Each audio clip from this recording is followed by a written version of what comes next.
ছোট্ট মানুষ যদি সালাম না দেয়, বড়রা ধমক দেয়, বেদব, আদব কায়দা জানে না, বড়কে সালাম দিতে হয় জানে না। এই ধমকটা না দিয়া যদি আপনি তারে সালাম দিয়া দিতেন, একদিন, 2 দিন, 3 দিন আপনি তারে সালাম দেন, 4 দিনের মাথায় ওয়াজ করা লাগবে না, সে আপনাকে আগে সালাম দিবে। বাড়িতে ঢোকার সময় আপনি সালাম দেন, বউ দেখবে স্বামী সালাম দেয়, সন্তানরা দেখবে বাবা সালাম দেয়, তারপরে দেখবেন বউ খোলার পরে আপনি সালাম দেওয়ার আগে আপনারে সালাম দিয়া দিবে। এই জন্য চালু আগে আপনাকে করতে হবে। করবেন তো ইনশাআল্লাহ? আমার 2 নয়নে অনন্ত ঘুম,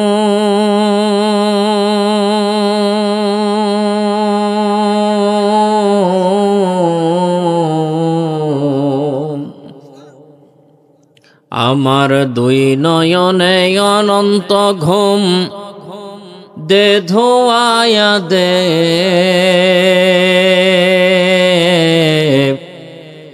মাটির বিছানায় তোরা দে শোয়াইয়া দে, মাটির বিছানায় তোরা দে শোয়াইয়া দে। কান্দিস না স্বজন তোরা, কান্দিস না ভাই বোন, কান্দিস না স্বজন তোরা, কান্দিস না ভাই বোন। একদিন তোরাও এখানে করবি রে শয়ন, তোরা করবি রে শয়ন। আমায় 3 টুকরা কাপড় দিয়া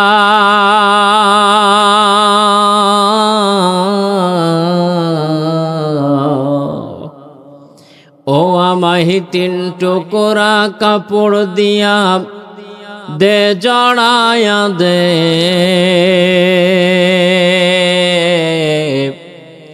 মাটির বিছানায় তোরা দে শোয়াইয়া দে, মাটির বিছানায় তোরা দে শোয়াইয়া দে।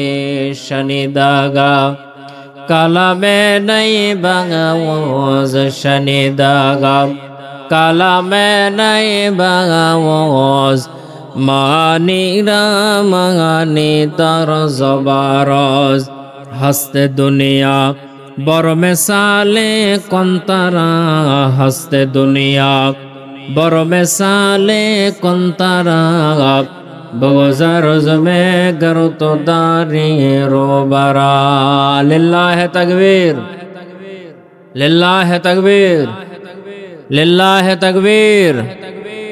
কৃষ্ণপুর রহমানিয়া ও হাফেজিয়া মাদ্রাসার উন্নতি কল্পে আয়োজিত 8ম বার্ষিকী ওয়াজ মাহফিল, মাহফিলে শ্রদ্ধাভাজন সম্মানিত সভাপতি, প্রখ্যাত আলেমে দ্বীন, হাজারো আলেমের উস্তাজ, উস্তাজুল আসাতেজা জয়ফুর রহমান জনাব আলহাজ মাওলানা আজহার আলী সাহেব মাদ্দাজিল্লুহুল আলী, আল্লাহ তাআলা হুজুরকে সুস্বাস্থ্য এবং নেক হায়াত দান করুন। সকলে বলছে আল্লাহুম্মা আমিন।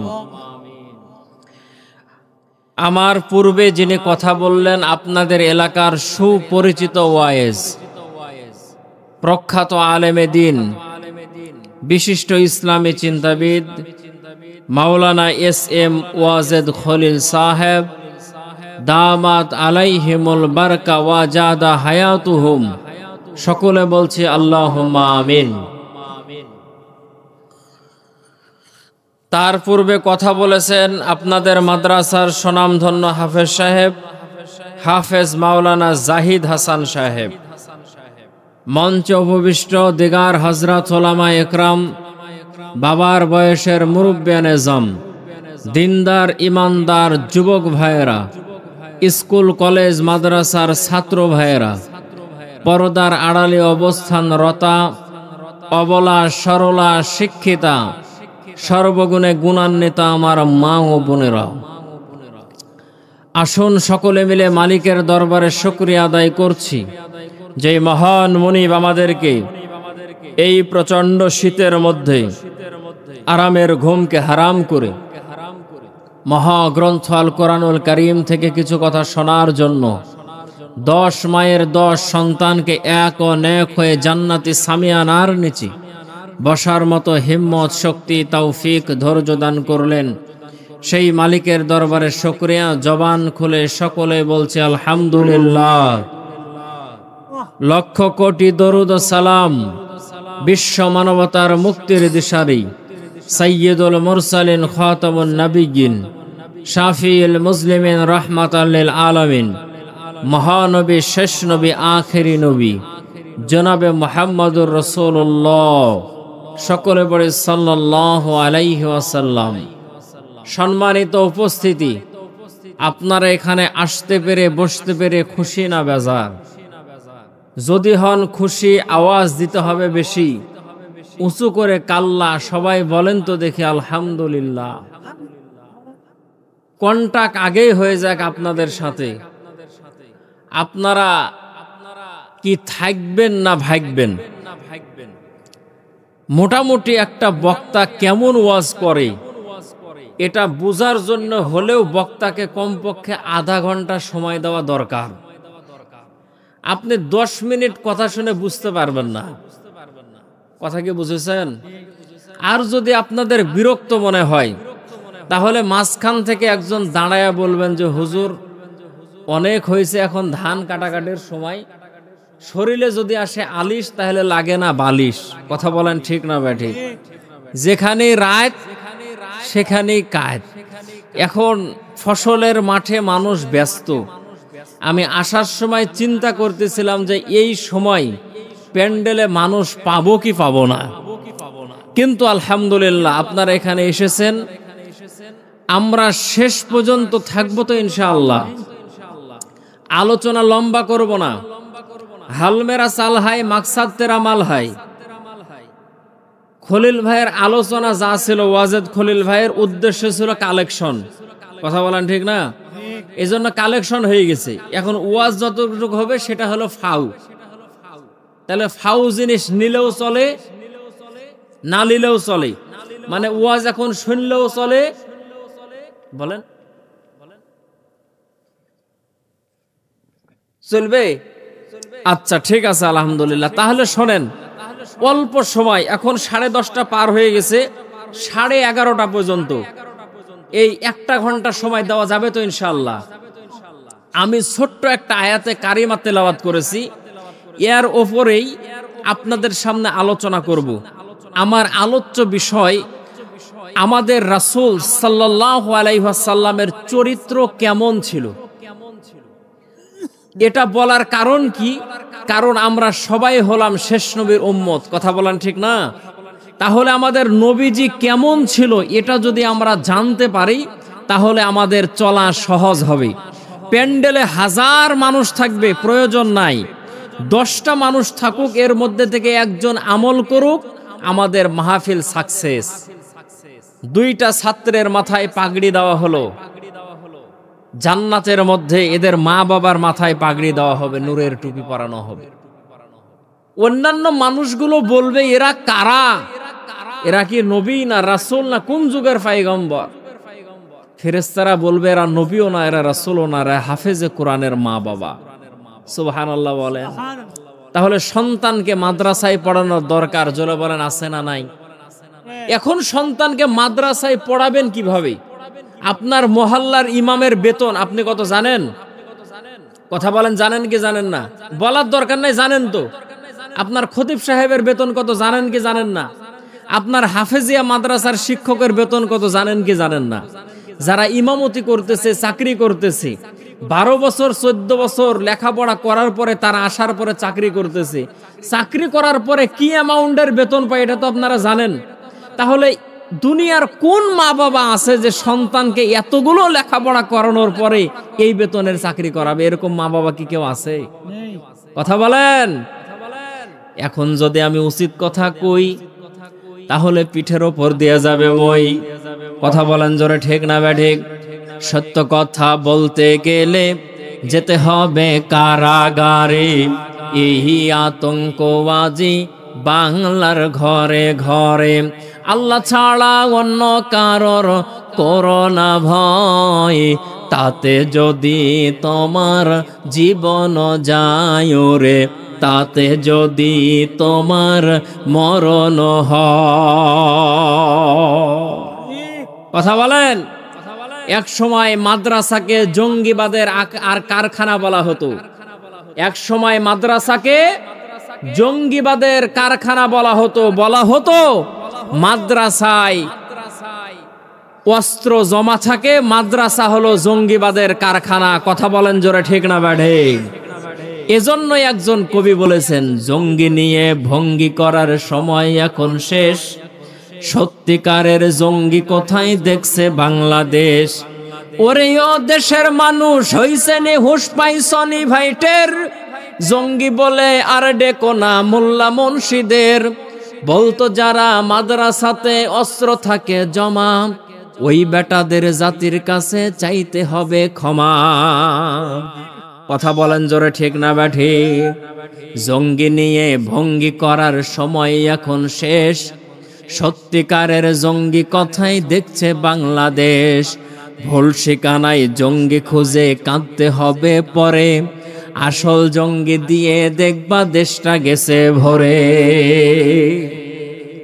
এক সময় তারা বলতো যে মাদ্রাসা হলো জঙ্গিবাদের কারখানা, কিন্তু আসলে না। এখন কলেজ ভার্সিটির মধ্যে জঙ্গিবাদ পাওয়া যায়। কথা বলেন জোরে, ঠিক না ব্যাঠে?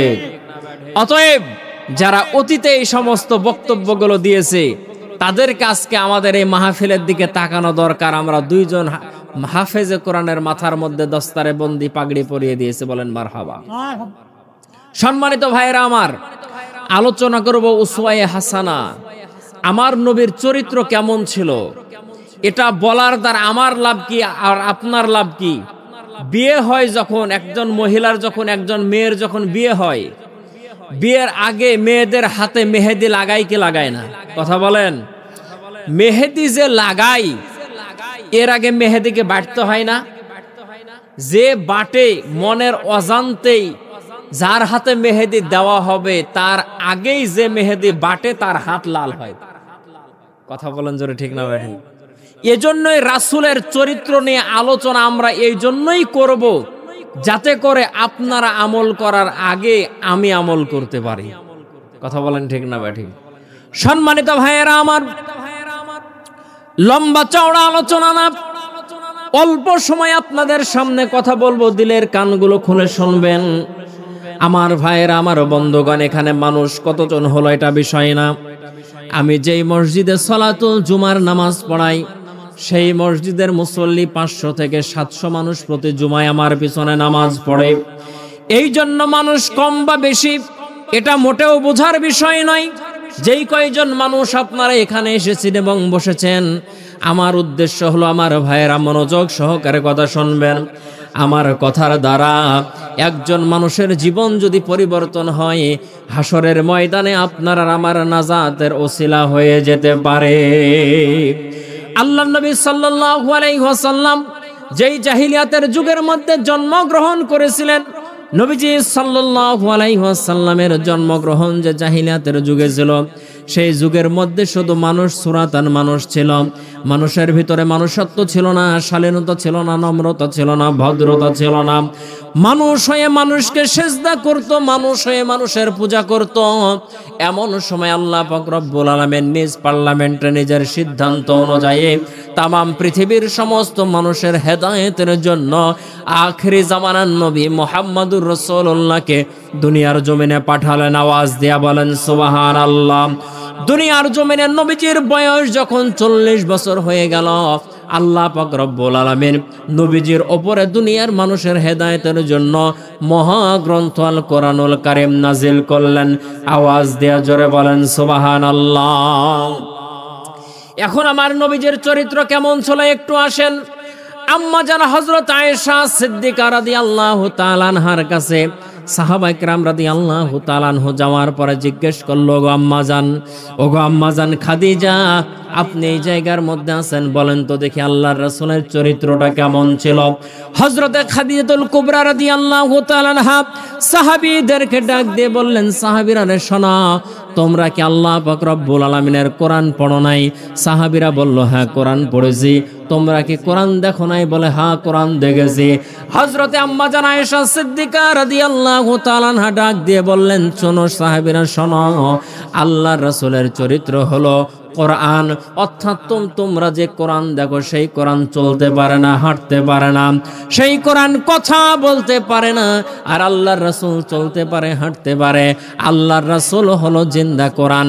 অর্থাৎ কোরআনের ভিতরে যা আছে আল্লাহর রাসূলের মধ্যেও তা আছে। আওয়াজ দিয়ে জোরে বলেন সুবহানাল্লাহ। আমার ভাইয়েরা, আমার বাবাজিরা, কোরআনের মধ্যে জের জবর নোক্তা ফোটার যেমন কোনো পরিবর্তন নাই, আল্লাহ রাসূলের জিন্দেগির চরিত্রের ঠিক তেমনি কোনো পরিবর্তন নাই। এখন যদি আমরা আল্লাহর রাসূলের চরিত্র যদি আমরা ধারণ করতে পারি, আজকে মানুষের ভিতরে মানবতা নাই, আজকে মানুষের ভিতরে শালীনতা নাই, আজকে মানুষের ভিতরে হৃদ্যতা নাই। ভাই হয়ে ভাইয়ের বিরুদ্ধে মামলা করে, ভাই হয়ে ভাইয়ের বিরুদ্ধে তরবারি ধরে, ভাই হয়ে ভাইয়ের বিরুদ্ধে ষড়যন্ত্র করে। আমার ভাইয়েরা, আমার বাবাজিরা, সন্তান হওয়ার পরেও বাবার বিরুদ্ধে কথা বলে, বাবা হওয়ার পরেও সন্তানের বিরুদ্ধে কথা বলে। স্বামী স্ত্রীর ভিতরে মিল মহব্বত নাই, ভাই বোনের ভিতরে মিল মহব্বত নাই। আসুন তো দেখে আল্লাহর রাসূলের চরিত্রটা কেমন ছিল। চরিত্র যদি যাচাই বাছাই যদি করতে হয়, 3 জায়গায় যদি চরিত্র যদি আপনি যাচাই বাছাই করেন, কমপক্ষে 3 জায়গায়। আওয়াজ দিয়ে জোরে বলেন কয় জায়গায়? জোরে আওয়াজ দিয়ে বলতে হবে কয় জায়গায়? 1 নাম্বার হলো স্ত্রী। আপনার চরিত্র কেমন, আমার চরিত্র কেমন? আজকে আপনাদের এখানে আসলাম, আমার ওয়াজ শুনে আপনাদের বড় ভালোই লাগে। এর মতো হুজুর আর হয় না, এত সুন্দর কথা আছে, এত সুন্দর চেহারা। আসলে আমি কত ভালো মানুষ এটা সব থেকে বলতে পারবে যিনি আমার সঙ্গে সংসার করতেছেন, তিনি আমার স্ত্রী। কথা বলেন জোরে, ঠিক না ঠিক? আপনি কেমন মানুষ এটা দুনিয়ার কেউ না বলতে পারলেও স্ত্রী বলতে পারবে কি পারবে না?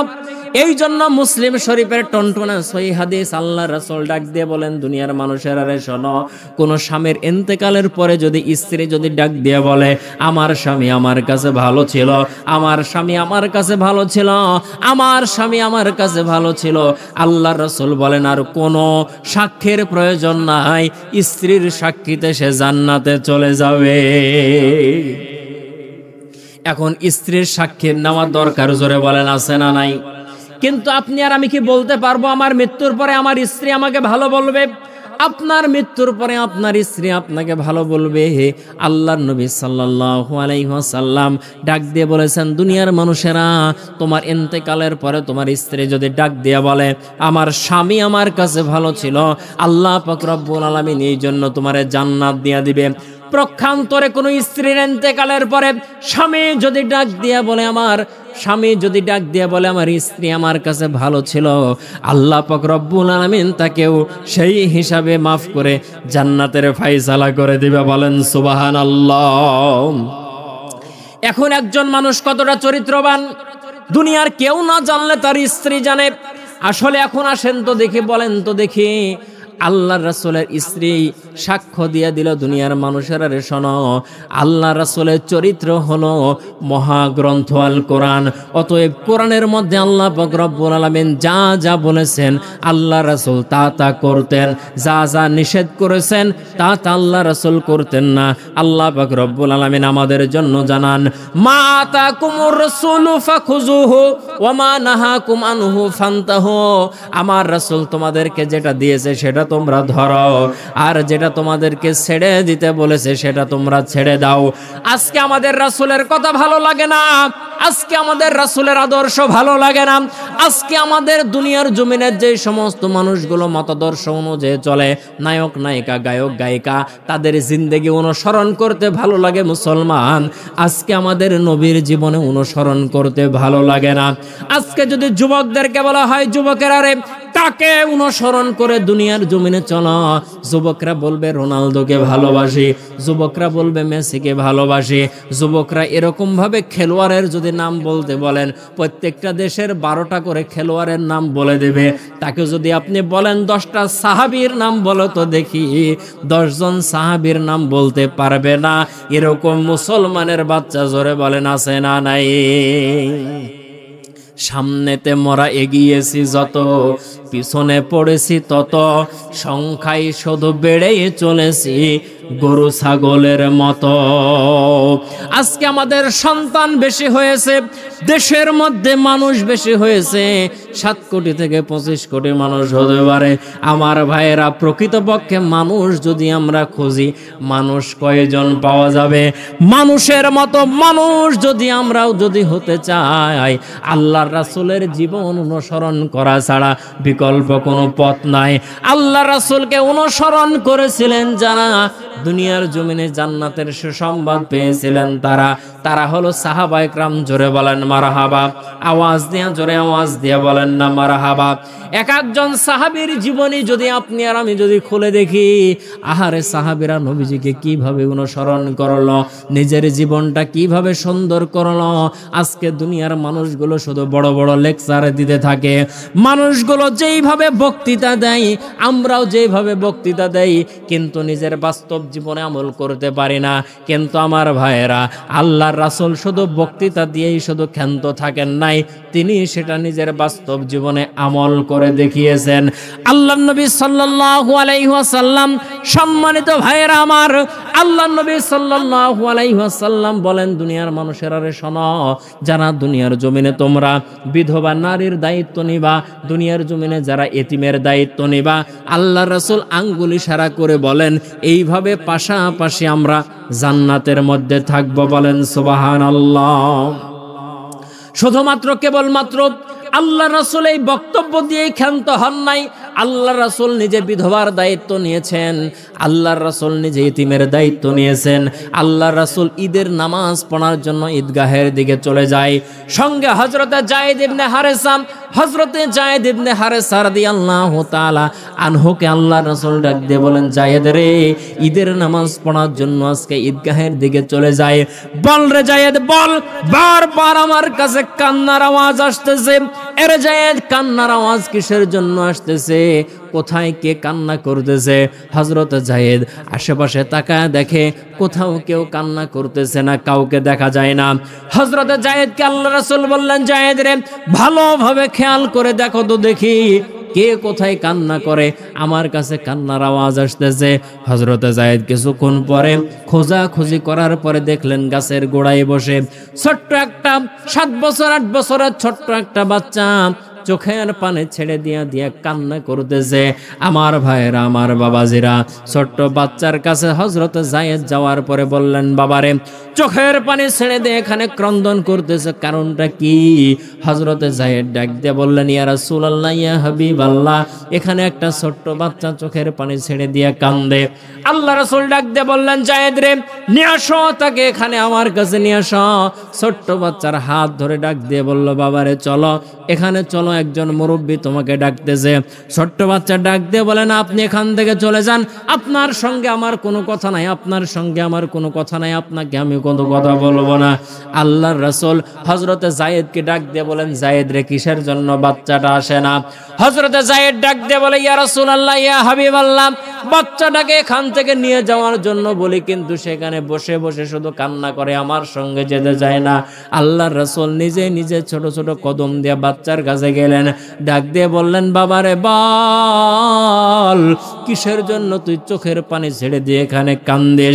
বাচ্চা রাগান্বিত কণ্ঠে ডাক দিয়ে বলতেছে, আপনি কে? আপনাকে চিনি না, আমার মনের দুঃখ, আমার মনের কষ্ট আমি কাউকে বলবো না, একজনকে শুধু আমার মনের দুঃখের কথা বলবো, একজনকে শুধু আমার মনের কষ্টের কথা বলবো। আল্লাহর নবীকে সে চেনে না, আল্লাহর নবীকে সে জানে না। ছোট্ট বাচ্চাকে আল্লাহর রাসূল ডাক দিয়ে বলতেছেন, বাবারে বল, কার কাছে তুই নিজের কথাগুলো বলতে চাস? বাচ্চা ডাক দিয়ে বলে, আখেরি জামানার নবী মুহাম্মদুর রাসূলুল্লাহ বলেন সাল্লাল্লাহু আলাইহি ওয়াসাল্লামকে আমি আমার মনের কথাগুলো বলতে চাই। আল্লাহর রাসূল বাচ্চাটাকে বুকের সঙ্গে লাগায়া নিজেও 2 ফোঁটা চোখের পানি ছেড়ে দিলেন।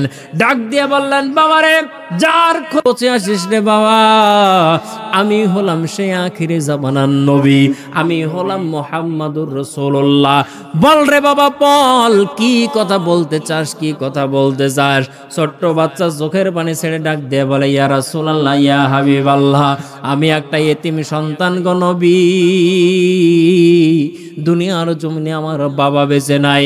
ইয়া রাসূলুল্লাহ, ইয়া হাবিবাল্লাহ, শুধু আমার বাবা বেঁচে নাই তাই নয়, আমার মা দুনিয়ার জমিনে বেঁচে থাকতেও বেঁচে নাই। ইয়া রাসূলুল্লাহ, ইয়া হাবিবাল্লাহ, আমি যখন মায়ের পেটে, সে সময় আমার বাবা দুনিয়ার জমিন থেকে বিদায় নিয়ে চলে গেছে। 6 বছর 7 বছর আমার মা আমাকে লালন পালন করলো। কিছুদিন আগে আমার মা অন্য জায়গায় বিয়ে বসেছে। ইয়া রাসূলুল্লাহ, ইয়া হাবিবাল্লাহ, ওই ব্যক্তিটা আমাকে মোটেও দেখতে পারে না। আজকে ঈদের দিনে সকালবেলা মায়ের কাছে গিয়েছিলাম, মাকে ডাক দিয়ে বলেছি, মা তুমি বিয়ে করে চলে এসেছো, মা মাগো মা, ঈদের দিনে আমারে গোসল করাইয়া দিবে কে, আমারে নতুন জামা পরাইয়া দিবে কে, আমার মাথার মধ্যে তেল দিয়া দিবে কে, মাগো মা, পাশের বাড়িতে মজার মজার খাবার তৈরি হয়, আমারে খাবারগুলো বানাইয়া দিবে কে। এমন সময় আমি আমার মায়ের সঙ্গে কথা বলতেছি, পিছন থেকে আমার সেই বাবা, আমার মায়ের সঙ্গে যে লোকটার বিয়ে হয়েছিল, সে আসার পরে ইয়া রাসূলুল্লাহ, ইয়া হাবিবাল্লাহ, পিছন থেকে আমার মাথার মধ্যে আঘাত করেছে, লোহা দিয়ে আঘাত করেছে, এমন ভাবে আঘাত করেছে গো নবী, আমার মাথার মধ্যে আঘাত লাগার পরে আমি বেহুশ হয়ে পড়ে গেছি। আমার একটা কান কেটে জমিনের মধ্যে পড়ে গেছে। আমার যখন জ্ঞান ফিরলো, আমার মনে হলো যেন আমার মাকেও সে দুনিয়ার জমিন থেকে বিদায় করে দিয়েছে। আমি আমার মাকে দেখলাম, আমার মায়ের নিথর দেহ পড়ে আছে, মায়ের গলা ধরে কাঁদলাম, মা, সুখের আশায় তুমি বিয়ে করেছিলে মা, কিন্তু মা শোনো, আজকে আমার কারণে তুমি দুনিয়ার জমিন থেকে বিদায় নিয়ে চলে গেলে মা। এইভাবে মায়ের লাশের উপরে পড়ে পড়ে কাঁদতেছিলাম। হঠাৎ করে নবী গো, আমার মায়ের জ্ঞান ফিরে গেল। আমার মা আমার কপালের মধ্যে চুমা দিয়া ডাক দিয়া বলল, বেটা রে, তোর পায়ে হাত দিয়া বলি রে বেটা, আর কোনোদিন তুই আমার কাছে আসবি না। আমি আমার মাকে ডাক দিয়ে বললাম, মা গো, আমি যদি তোমার কাছে না আসি রে মা, যাওয়ার মতো আমার আর কোনো জায়গা নাই। মারে মা, বলো আমি কোথায় যাব, বলো আমি কোথায় যাব, কোথায় যাব রে মা, কোন জায়গায় যাব, যাওয়ার মতো জায়গা নাই। আমার মা আমারে ডাক দিয়ে বলল, বাবা, এমন একটা জায়গায় যাওয়ার কথা তোমারে বলবো, এতিম ছাড়া এতিমের দয়া দুনিয়ায় কেউ বোঝে না।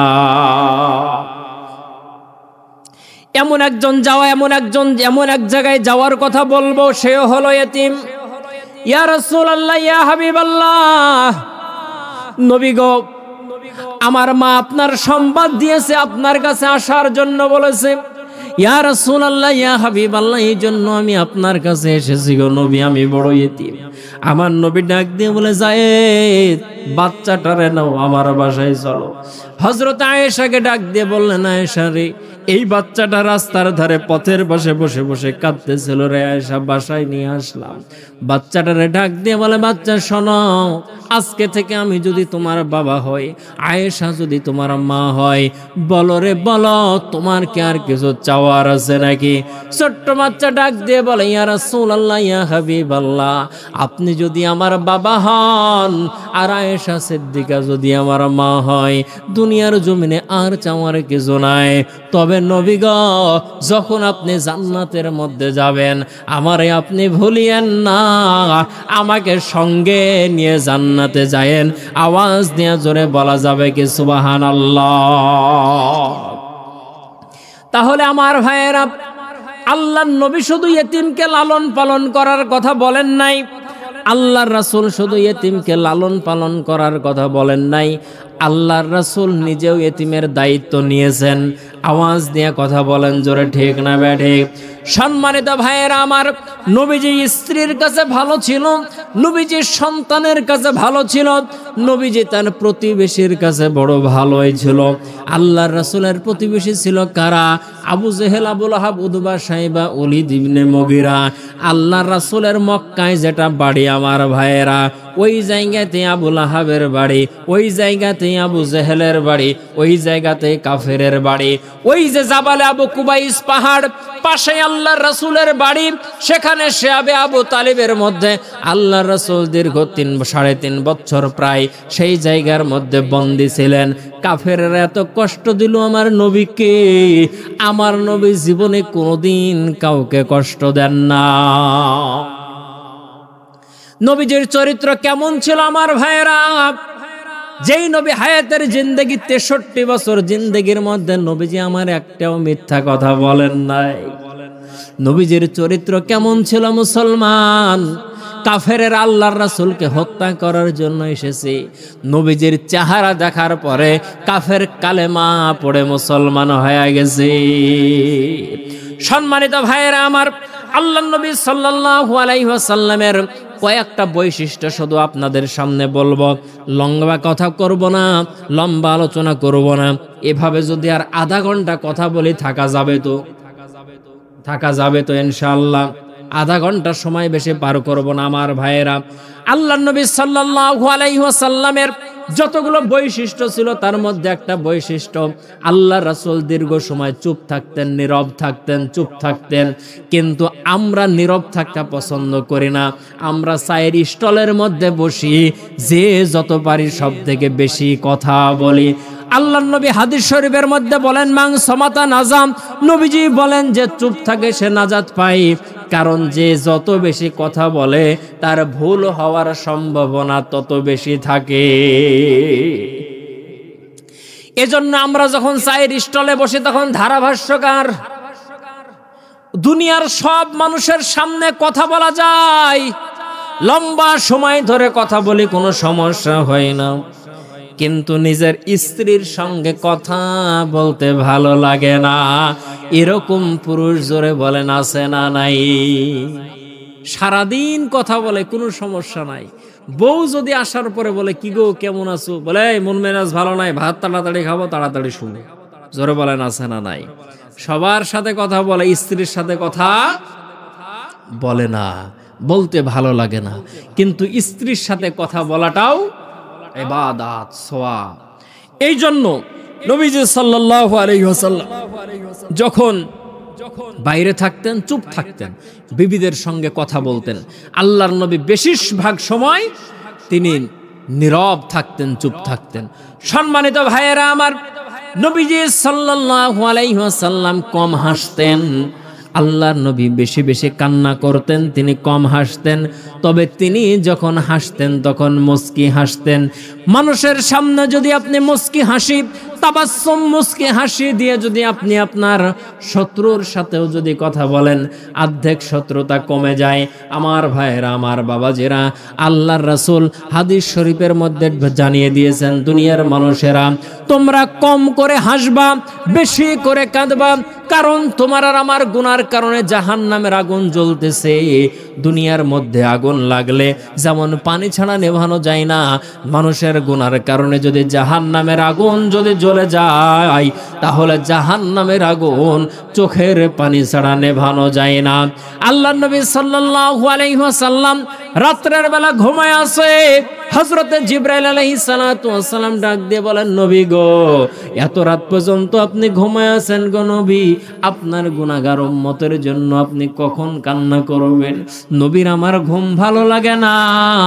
আজকে বড় আফসোস আর পরিতাপের বিষয় হলো, আমরা ঘুমে এত বেভর ফজরের নামাজ পড়ি না। আল্লাহর নবী সাল্লাল্লাহু আলাইহি ওয়াসাল্লাম ঘুম থেকে উঠলেন, নবীজির গালের মধ্যে খেজুর পাতার পাটির দাগ দেখা যায়। আল্লাহর রাসূলের স্ত্রী হযরতে আম্মা জান হযরতে আয়েশা সিদ্দিকা বলেন, ইয়া রাসূলুল্লাহ, আপনার জান্নাতে চেহারার মধ্যে খেজুর পাতার পাটির দাগ দেখা যায়। ইয়া রাসূলুল্লাহ, ইয়া হাবিবাল্লাহ, আপনার বড় কষ্ট হয় বিছানার মধ্যে শুইতে, কারণ বিছানাটা আমার ভাইয়েরা আমাদের মতো নরম জাজিম ছিল না, তোষক ছিল না। আল্লাহর রাসূল খেজুর পাতার পাটির উপরে শুয়ে যেতেন, আর কিছু খেজুর পাতা উটের একটা ছালের মধ্যে ভরা ছিল, সেটা আল্লাহর রাসূল বালিশ বানাতেন। আম্মাজান হযরত আয়েশা পরের দিনে আল্লাহর রাসূলের একটু বিছানাটা নরম করে দিল।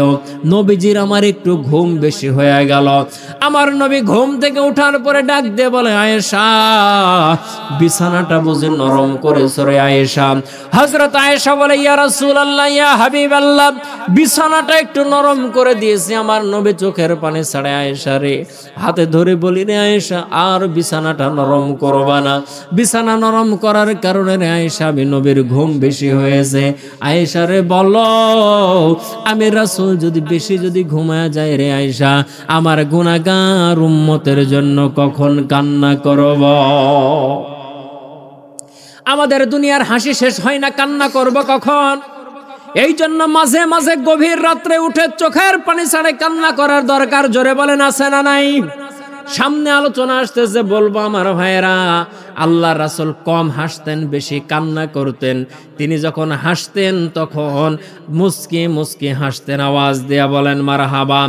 তারপরে নবীজি সাল্লাল্লাহু আলাইহি ওয়াসাল্লাম সবাইকে আগে সালাম দিতেন। কেউ আল্লাহর রাসূলকে আগে সালাম দিতে পারতেন না, আল্লাহর রাসূল আগে সবাইকে সালাম দিতেন। বলেন সুবহানাল্লাহ। আজকে আমাদের দেশে সালাম নিয়ে ঠাট্টা হয় কি হয় না? আসসালামু আলাইকুম, খবর কি বিহাই? অবজেকশন না থাকলে চারটা কথা বলবার চাই। বিয়াই, তোমার বয়স কত? আমার তো 19-এর মতো। আছে না? এখন বিহানের বয়স যদি 19 হয়, তাহলে বিহানের বেটির বয়স কত? কথা বলেন। তাহলে আমাদের দেশের মধ্যে সালাম নিয়ে ঠাট্টা করে, আমাদের দেশের মধ্যে সালাম নিয়ে ঠাট্টা করে, কালেমা নিয়ে ঠাট্টা করে, বিসমিল্লাহ নিয়ে ঠাট্টা করে। আমার ভাইয়েরা, আমাদের দেশে রোজা পূজা একসাথে হয়, আমাদের কোনো আপত্তি নাই।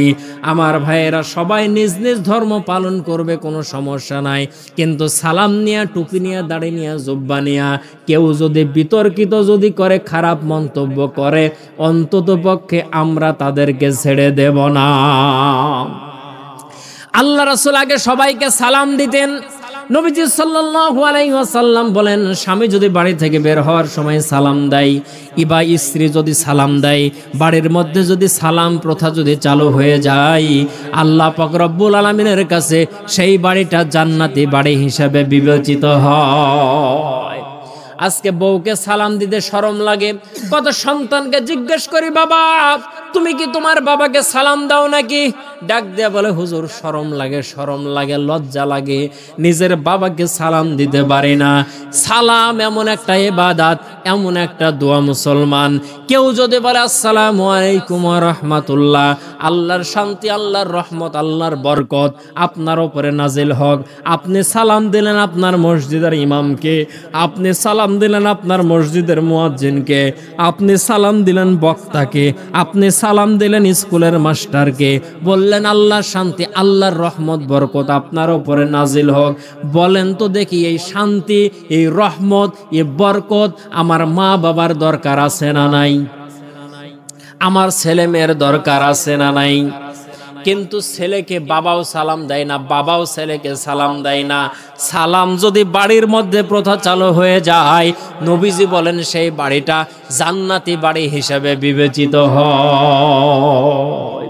সম্মানিত ভাইয়েরা আমার, আল্লাহর নবীর একজন বিশিষ্ট সাহাবী, তার নাম হলো হযরতে আলী। জোরে বলেন, নাম কি? আমার কথা কি স্পষ্ট বোঝা যায় না? ভেজাল আছে কথার ভিতর।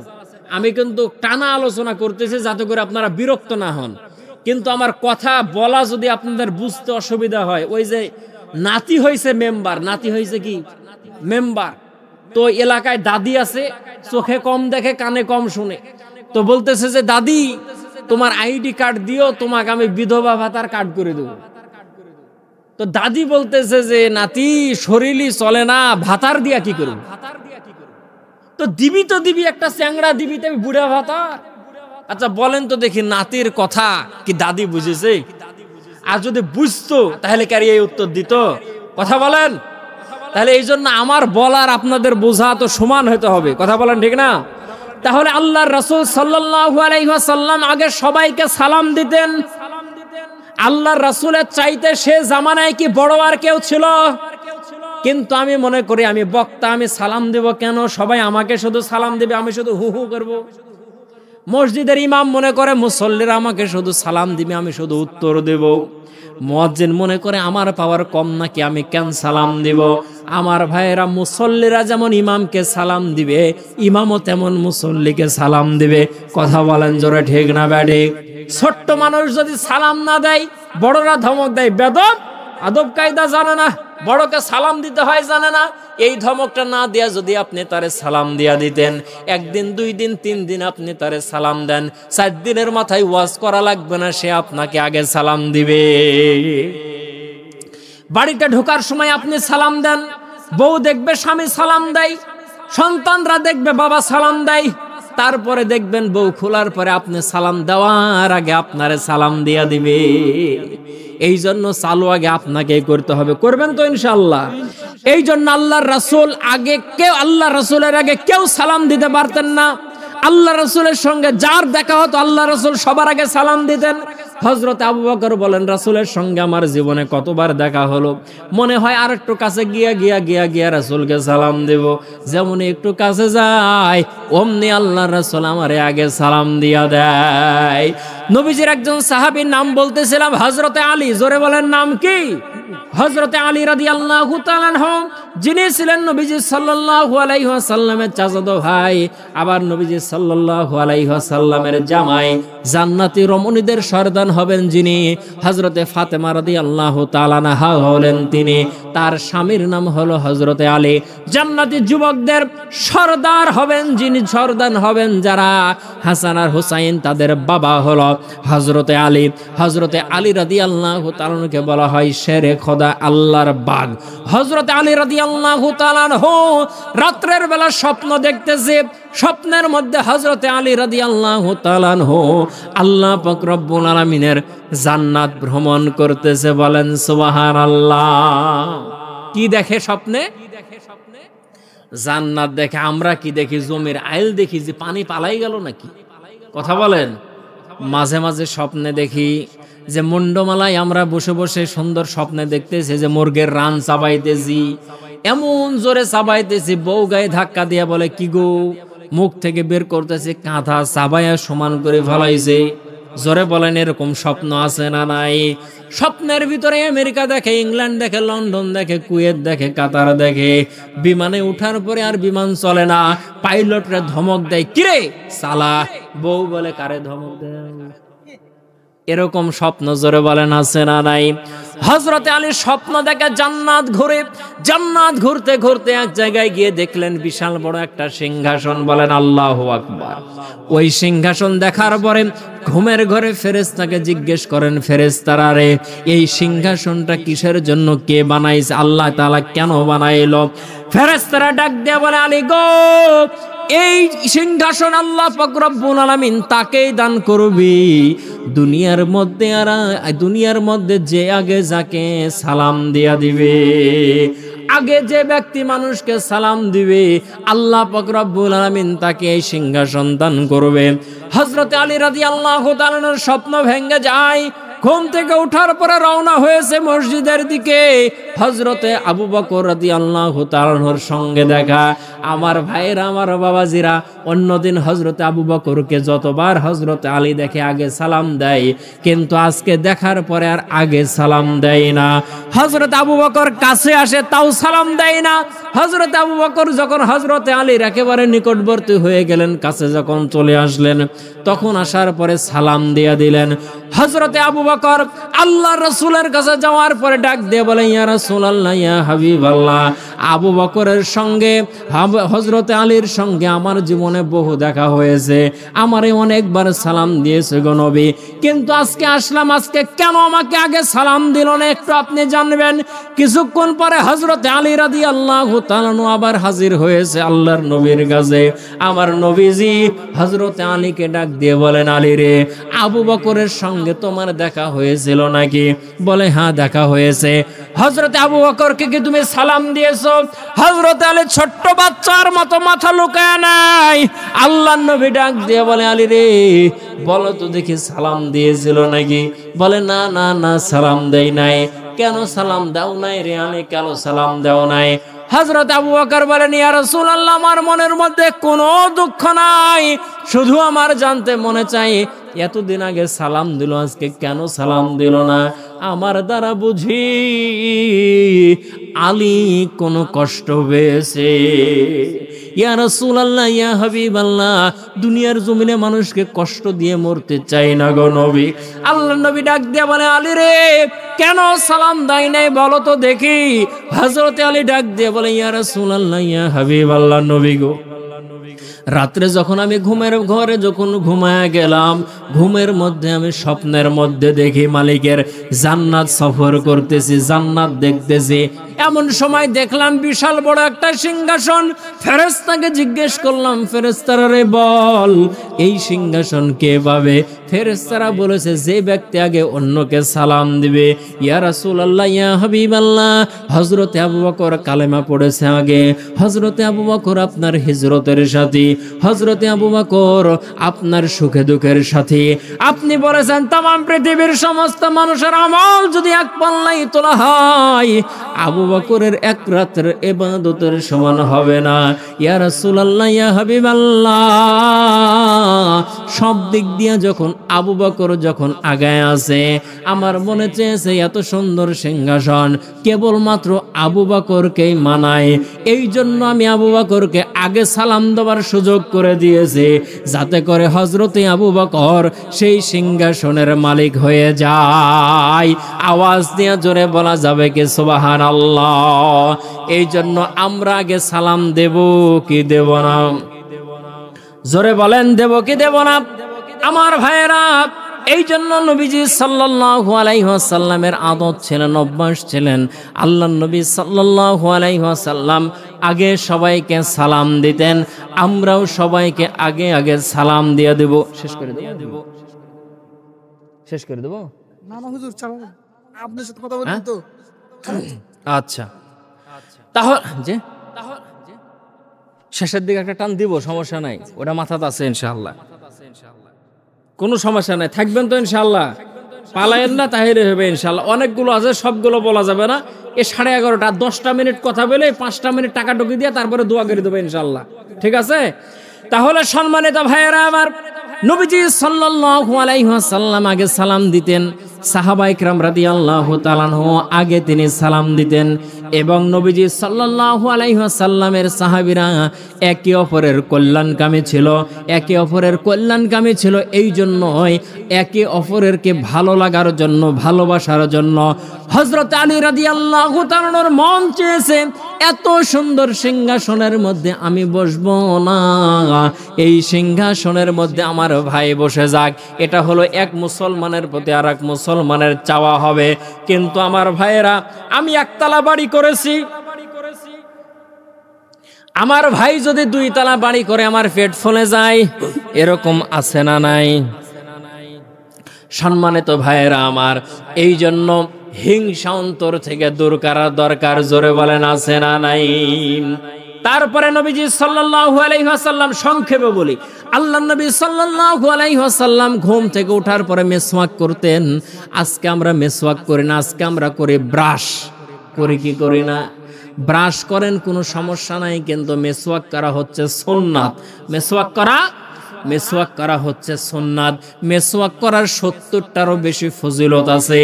এর মধ্যে একটা ফজিলত হলো, মানুষ যখন মৃত্যুবরণ করবে সে সময় আল্লাহ পাক রব্বুল আলামিন তার জবান দিয়ে কালেমা নসিব করে দিবে। বলেন সুবহানাল্লাহ।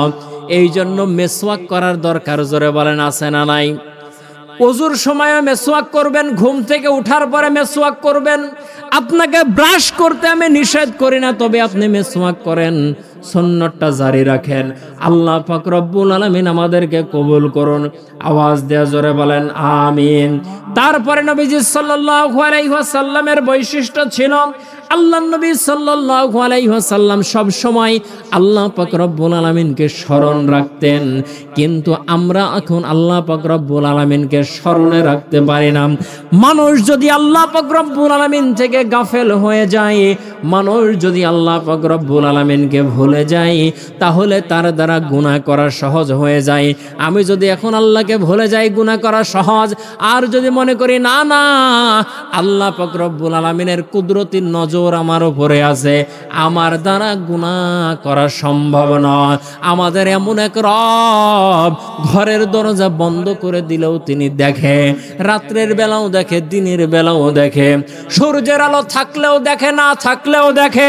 মানুষ যদি ঘরের দরজা বন্ধ করে দিয়া, মানুষ যদি গভীর অন্ধকারের মধ্যেও কোনো পাপ কাজ করে, সে জায়গায় কেউ না দেখলে একজন দেখে। জোরে বলেন তিনি কে?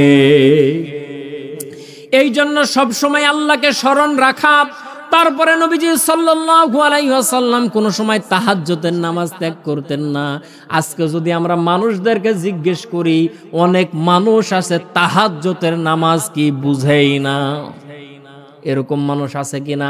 ফাতাহাজ্জাত বিহি নাফিলাতাল্লাক আসা আইয়া বাসাকা মাকামাম মাহমুদা। সম্মানিত ভাইরা আমার, তাহাজ্জুদের নামাজ এমন একটা নামাজ, আল্লাহ পাক রব্বুল আলামিন বান্দার নিকটবর্তী হয়ে যান আর বান্দাকে ডাক দিয়া দিয়া বলতে থাকেন, বান্দারে তোমার চাওয়ার কি আছে বলো, আমার কাছে বলো। অভাবী আছো নাকি, ঋণগ্রস্ত আছো নাকি, অসুস্থ আছো নাকি, আমি আল্লাহ পাক রব্বুল আলামিনের কাছে চাও রে বান্দা, চাও। আমি আল্লাহ পাক রব্বুল আলামিন তোমারে সব কিছু দিয়া দিব। জোরে বলেন সুবহানাল্লাহ। এটা হলো তাহাজ্জুদ। আল্লাহ রাসূল কোন সময় তাহাজ্জুদের নামাজ ছাড়তেন না। আজকে আমরা অনেক মানুষ আছি তাহাজ্জুদের নামাজ পড়ব তো দূরের কথা, 5 ওয়াক্ত নামাজও পড়ে না। এরকম পাবলিক এলাকায় আছে না নাই? মানুষ যখন বিয়ে করতে যায় তখন মেয়েকে ধরে। মহিলারা আছে, মহিলা প্যান্ডেল আছে, মানুষ কে করায় না? মহিলা বেশি আছে, মহিলা বেশি। তাহলে এখন যে প্রেক্ষাপট, মা বোনদের জন্যই বেশি ওয়াজ করা দরকার। কারণ ঘুরে ফিরে ওরাই ছিল আমাদের দেশের সরকার, সামনে আবার হওয়ার সম্ভাবনা। কথা বলেন জোরে, ঠিক না বেটে? আছে নাকি? হ্যাঁ, আল্লাহর কাছে দোয়া করেন যে আল্লাহ আমাদের দেশে আর কোনোদিন নারী শাসক দিও না। বলেন আমিন। যাতে করে পুরুষ শাসক আসে, বলেন আমিন। আমার ভাইয়েরা, মা বোনদের জন্য এরা হলো দস্তার চাইতে সস্তার, বস্তার চাইতে ভারী। এটা হলো বাংলাদেশের নারী। আর যাই হোক, ওর কথা না বলে কি আমি পারি? মা বোনদের জন্য শেষে যা 2-5 মিনিট বলা দরকার। কথা বলেন ঠিক না? বলবো ইনশাল্লাহ, মা বোনেরা রাগ করবেন না। অনেক মানুষ এরকম আছে এখন, তাহাজ্জুদ তো দূরের কথা, 5 ওয়াক্ত নামাজও ঠিক মতো পড়ে না। বউ যখন দেখতে যায় তখন বউকে সব ধরে, 5 ওয়াক্ত পড়ে কিনা, কোরআন পড়তে জানে কিনা, সূরা ফাতিহা জানে কিনা, বহুত ধরনের কাজ। এই ভাই, এটা একটু দুয়ার আগ দিয়া দেন, এটা একটু রাখেন, দুয়ার আগ দিয়া দিয়েন ভাই, নাহলে বিশৃঙ্খলা হয়ে যাবে। একটু রাখেন। শোনেন, আপনারা পাইবেন, আপনারা আগে মন খারাপ করছেন, আমি একটু কথা শেষ করে নিই।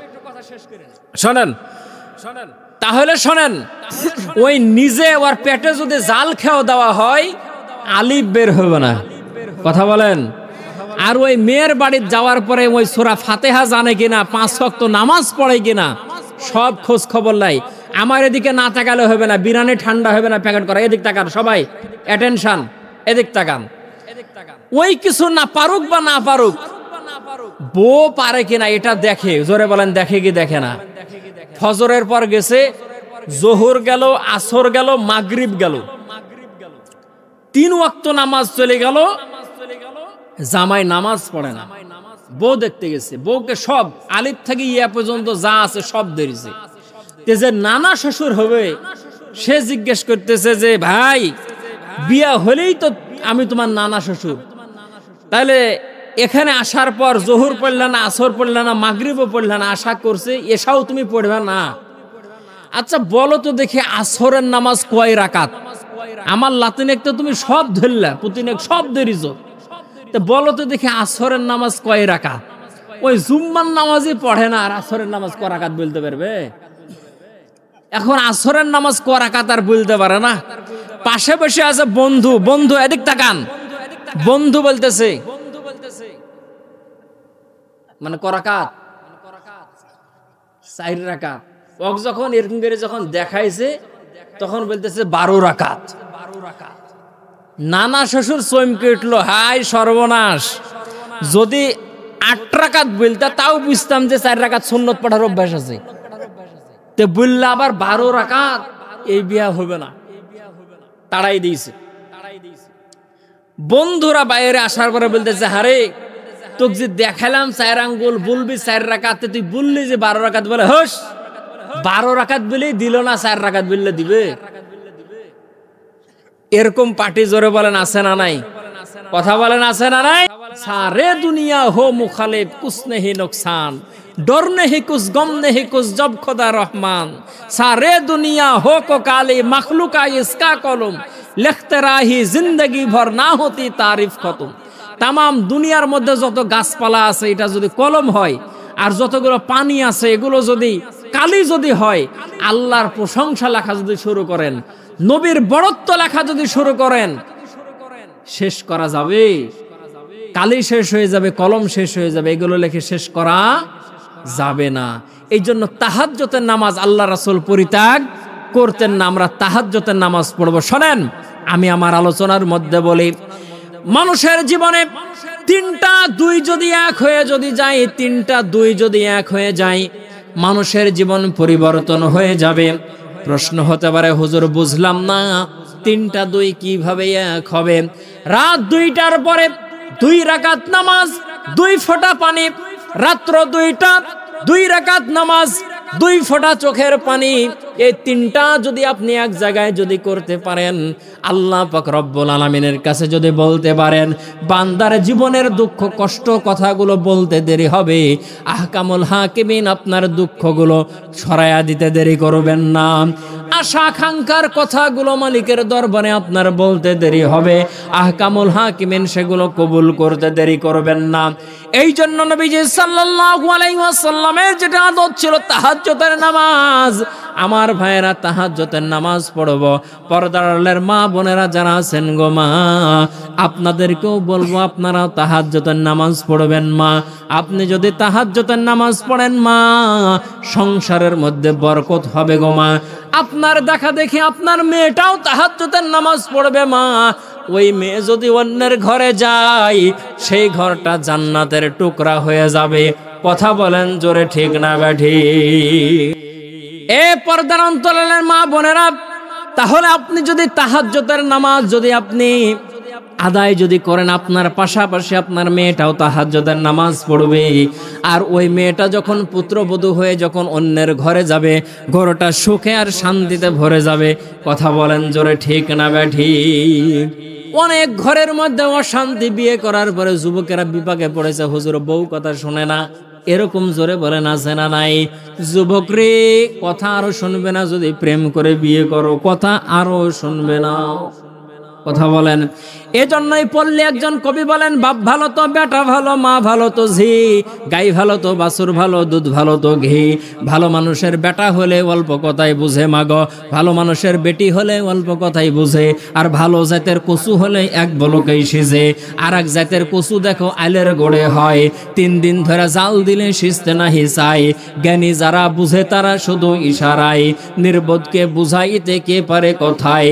তরকারির মতো তরকারি হলে এক বলকেই সিজে, জ্ঞানী গুণী মানুষ হলে অল্প কথাই বুঝে। মানুষে মানুষ চিনে, বাছুরে চিনে গাই, শিয়ালে মুরগি চিনে, কুত্তা চিনে ছাই। এই জন্য মা ভালো হওয়ার দরকার, জোরে বলেন আছে না নাই? মা যদি ভালো হয়, মা গুনে বেটি, আর আটা গুনে রুটি। আটা যদি ভালো হয়, রুটি ভালো হবে। মা যদি ভালো হয়, বেটি ভালো হবে। এই জন্য যুবক যারা আছো, বিয়ে যারা এখনো তোমরা করো নাই, বিয়ে করার আগে মেয়েটার খোঁজ নিবা, তার পাশাপাশি তুমি তার মায়ের খোঁজ নিবা।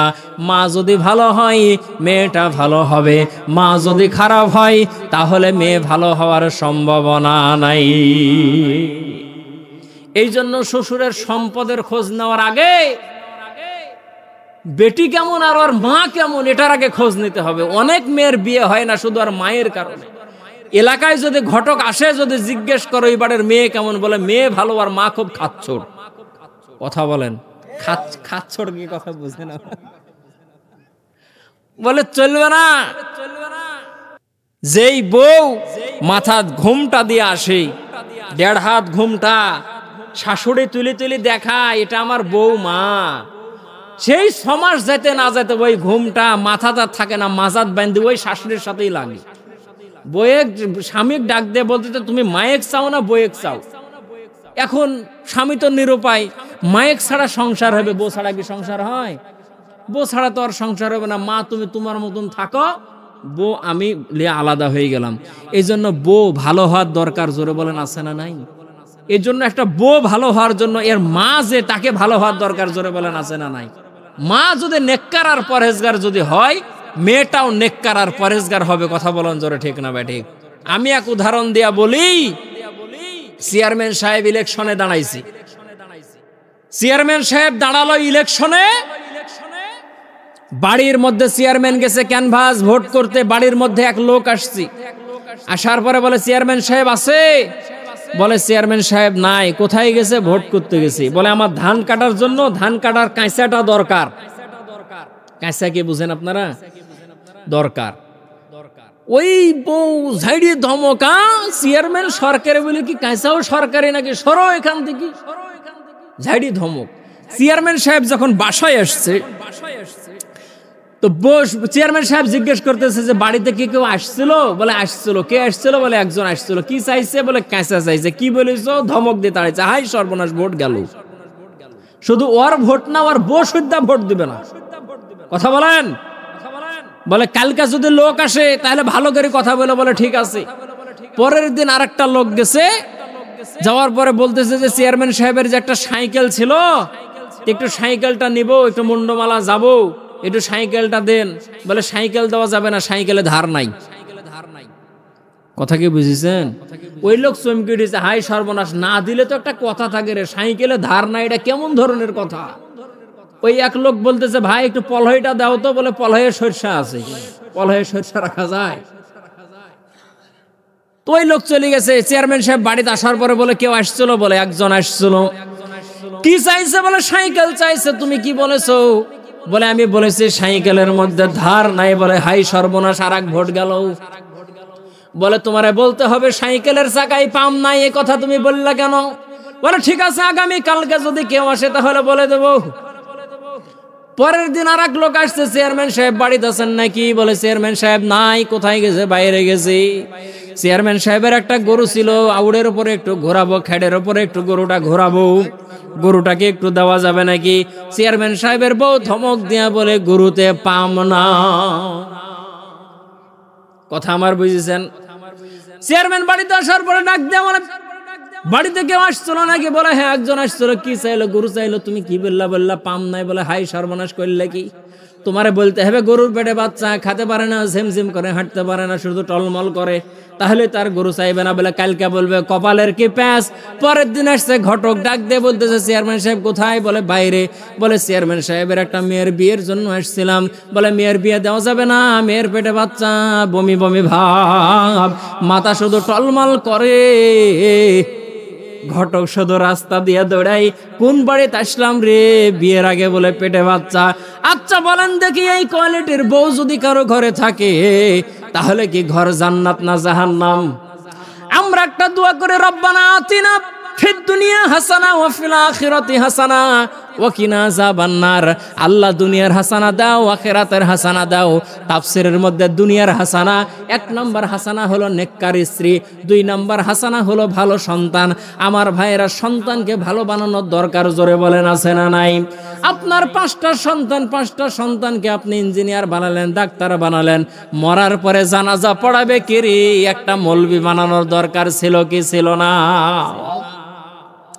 আমার ভাইয়েরা, ওয়াজ মাহফিল করি, আমি ইমামতি করি, কিন্তু আলহামদুলিল্লাহ আমি সম্ভ্রান্ত পরিবারের সন্তান। আমি একেবারেই গরিব পরিবারের সন্তান না, আমি সম্ভ্রান্ত পরিবারের সন্তান আলহামদুলিল্লাহ। আমার আব্বা নৌবাহিনীতে চাকরি করতো। আমরা 4 ভাই বোন, 3টা বোন, আমি একটা ভাই। আমাকে যখন স্কুল থেকে নিয়ে যখন মাদ্রাসায় দিল, আমার আব্বা সে সময় ম্যানেজিং কমিটির সভাপতি। মাস্টাররা ডাক দিয়ে বলল, ভাই আপনার একটা মাত্র ছেলে জীবনটা নষ্ট করে দিলেন মাদ্রাসায় দিয়া। আমার বাবা শুধু শিক্ষকদেরকে একটা কথা বলেছে, ভাই আল্লাহ পাক রব্বুল আলামিন জীবনে অর্থ সম্পদ টাকা পয়সা কম দেন নাই, আমার দেওয়া আল্লাহর নিয়ামত একটা সন্তান, সন্তানটারে আলেম বানায়া কবরে যাব। আল্লাহ পাক রব্বুল আলামিন যদি আমারে জিজ্ঞেস করে, তোমারে যে এতগুলো নিয়ামত দিলাম, নিয়ামতের শুকরিয়া আদায় কি করেছো? আল্লাহর সামনে সন্তানটারে তুলে ধরবো, মালিক দুনিয়ার জমিনে কিছু রেখে আসতে পারে নাই, তোমার দেওয়া নিয়ামত একটা সন্তানরে আলেম বানায় এসেছি। স্যারদেরকে ডাক দিয়ে বলতো, স্যার সবার সন্তান স্কুলে পড়ে, আমার সন্তান স্কুলে না পড়লে স্কুল বন্ধ হয়ে যাবে না। আমি চাই আমার সন্তান স্কুল কলেজ ভার্সিটিতে পড়বে না, আমার সন্তান মাদ্রাসায় পড়ে আলেম হবে, আমার মরার পরে আমার জানাজার নামাজের ইমামতি করবে। আল্লাহ দুনিয়ার জমিনে সম্মান কম দেন নাই, সম্পদ কম দেন নাই, ইজ্জত কম দেন নাই। আমার ভাইরা, এখানে অভিভাবক যারা আছেন, যাদের সন্তান আছে, নাতি আছে, পুতা আছে, বলেন তো দেখি মাদ্রাসায় ভর্তি করার দরকার আছে না নাই? কথা বলেন, আছে না নাই? হুমকি দিচ্ছেন তারা, যাদের নাই এরাই তো নাকি? যাদের আছে এরা কি কেউ বললো আছে? আচ্ছা টাটকা নগদ হাত তুলেন তো, যে হুজুর আমার ছেলে 3তে পড়ে, 4এ পড়ে, আমার ছেলে মাদ্রাসায় ভর্তি হওয়ার উপযোগী, এই রহমানিয়া মাদ্রাসায়, কৃষ্ণপুর হাফেজিয়া মাদ্রাসায় আমার সন্তানকে ভর্তি করব। এখান থেকে অঙ্ক, ইংরাজি, বাংলা, কোরআনুল কারিমের হিফজ কমপ্লিট করবে, পরবর্তীতে আবার জেনারেল লাইনে পড়ে আবার সে দুনিয়াবি লাইনের শিক্ষা অর্জন করবে। প্রথমে তাকে কোরআনের শিক্ষা দেওয়ার কারণ হলো, সকালে যদি আপনি কাঁচা পেঁয়াজ আর পন্তা ভাত খান, দুপুরে যদি গরুর গোস্ত দিয়ে বিরিয়ানি খান, রাতে যদি আবার মুরগির রোস্ট দিয়ে খান, রাত 12টার সময় যদি আপনার ঢেকুর উঠে, আচ্ছা বলেন দেখি পোলাওয়ের ঘ্রাণ বাড়াবে না পেঁয়াজের? কেন? বাসি পেটে আপনি কি খাইছেন? পেঁয়াজ খাইছেন। এই জন্য ছোট্ট বাচ্চাটাকে আগে কোরআনুল কারিমের হাফেজ বানান, কোরআন আগে তার ভিতরে দেন। কোরআনওয়ালা যদি ইঞ্জিনিয়ার হয়, তাহলে সে রডের বদলে বাঁশ দিবে না। কথা বলেন জোরে, ঠিক না বেঠে? এই জন্য সন্তানকে মাদ্রাসায় পড়ানোর দরকার আছে না নাই? এখানে টাটকা কি কেউ বলতে পারবেন যে হুজুর আমার ছেলেকে মাদ্রাসাতে দেব? এরকম বলেন তো দেখি একজন। আলহামদুলিল্লাহ, আপনাকে দেখেই তো বোঝা যাচ্ছে হুজুর মানুষ। আমরা তো আছি বেকায়দায়, বেটা হোক বেটি হোক সব যাবে মাদ্রাসায়। যারা সাধারণ মানুষ আছে এর ভিতর থেকে বলেন যে হুজুর দিব মাদ্রাসায়, রিজিকের মালিক আল্লাহ। আমরা যে মৌলবি হয়েছে, না খায়া মরি, আমার সাথে আপনি 7 দিন থাকবেন, আপনার ওজন 10 কেজি বেড়ে যাবে। আল্লাহ যে খাওয়া খাওয়ায়, কি বলতেছেন আপনি? আল্লাহ খাবার বলে ডাল ভাত আমরা হয়তো মাসে 2-1 বার দেখি। গোস্ত খাইতে খাইতে নিষেধ করেছে, আর গোস্ত দিয়েন না। আল্লাহ এত খাওয়াই, বলেন না আলহামদুলিল্লাহ।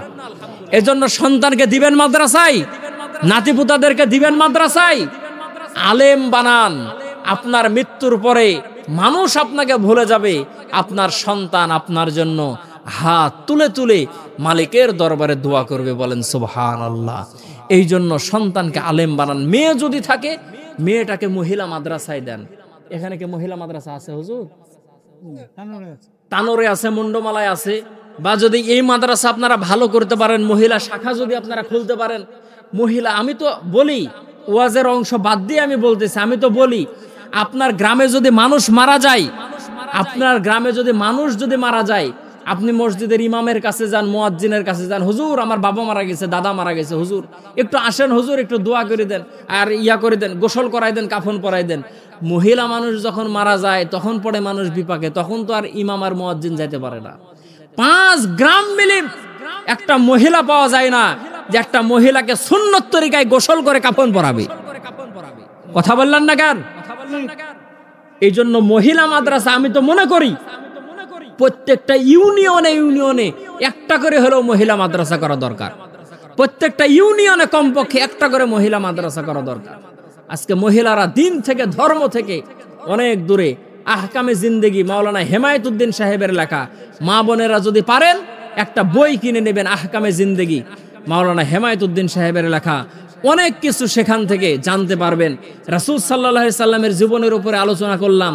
আর রাহিকুল মাখতুম যদি কিনতে পারেন, সেখানে রাসূল সাল্লাল্লাহু আলাইহি সাল্লামের জীবনী পাবেন। এরকম ভাবে রাসূল সাল্লাল্লাহু আলাইহি ওয়াসাল্লামের জীবনী শামায়েলে তিরমিজি যদি আপনি কিনতে পারেন, নবীজির জীবনী পাবেন।